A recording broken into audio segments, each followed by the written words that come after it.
L'Indonésie fait partie des économies du miracle asiatique, c'est-à-dire à côté de la Malaisie, de la Thaïlande et suivant la Corée du Sud, Taïwan, Hong Kong, l'Indonésie a émergé sur la scène internationale dans le courant des années 80 et s'est vraiment affirmé au début des années 90. Et ce qui est assez étonnant dans le cas de l'Indonésie, c'est que bien que ce soit une économie riche en pétrole, elle a réussi à vaincre la malédiction des ressources naturelles en diversifiant son économie sur la base de ses ressources pétrolières. C'est grâce à cela qu'elle a réussi à émerger. Mais assez rapidement, elle a été frappée par la crise de 97-98 et curieusement et contrairement à ses pays voisins, elle a été beaucoup plus durement frappée par cette crise de 97-98, qui a été non seulement une crise économique dans le cas de l'Indonésie, mais également une crise politique qui a débouché sur le départ de Suharto. Cette parenthèse de la crise de 97-98 a finalement été assez longue et le retour de l'Indonésie sur la scène économique internationale ne s'est fait que dans le milieu des années 2000, donc il est relativement récent. Économiquement, l'Indonésie maintenant se porte plutôt bien, mais ce qu'elle a réussi surtout très bien à faire, c'est sa démocratisation.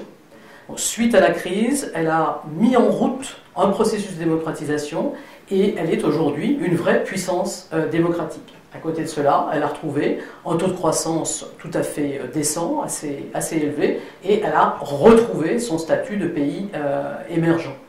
Malgré tout, on peut nourrir certaines inquiétudes à propos de l'Indonésie, car cette croissance aujourd'hui est calée à nouveau sur les ressources naturelles. Donc alors qu'elle s'était éloignée à un moment donné de ces ressources naturelles, elle est revenue à ce type d'économie-là, et on assiste à une sorte de reprimarisation de l'économie indonésienne. Donc même si elle a mieux résisté à la crise récente de 2008 que les autres, on peut nourrir certaines craintes parce que sa croissance est quand même très largement accrochée à celle de la Chine par le biais des ressources naturelles. Donc pour résumer la trajectoire de l'Indonésie, elle est un peu selon les montagnes russes avec des périodes assez fastes et puis des périodes un peu plus compliquées. Et ce que l'on peut peut-être retenir de ce cas, c'est plutôt une réussite politique qu'une réussite économique avec la démocratisation dont je parlais tout à l'heure. On attendait beaucoup du président Jokowi, un personnage tout à fait surprenant, un personnage qui n'est pas du sérail, qui n'est pas lié à l'armée, qui n'a rien à voir avec tous les pouvoirs précédents, donc un personnage tout à fait nouveau et atypique sur la scène indonésienne. On attendait beaucoup de lui parce que le mandat de son prédécesseur avait été extrêmement décevant. Donc on se disait, voilà un homme nouveau qui va faire bouger les choses. Et ce que l'on constate aujourd'hui, bon, même s'il est évidemment beaucoup trop tôt pour tirer un bilan après à peine un an de pouvoir, ce que l'on constate, c'est qu'il a pas mal de difficultés à pousser ces réformes. Certes, il a fait passer des réformes qui étaient des réformes extrêmement difficiles, extrêmement douloureuses, comme la suppression des subventions sur les carburants, une réforme qui était attendue depuis très très longtemps. Donc il a réussi à faire passer ça, mais à côté de cela, il a beaucoup de difficultés à faire passer sa détermination parce que l'opposition le bloque et même au sein de son propre parti, il se heurte à des réticences. Et surtout, il se heurte aux réticences des oligarques, de ceux qui étaient très proches du pouvoir antérieur, qui ont des intérêts à ce que rien ne change.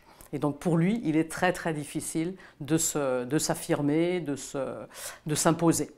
On voit des changements, mais il n'est pas sûr qu'il réussisse à faire passer toutes les réformes qu'on attendait de lui. L'Indonésie est, je la qualifierais de puissance émergente décevante. Et je reprends là une expression de l'ancien ministre de l'économie et des finances indonésien, Chatib Basri, qui a dit cela de son propre pays.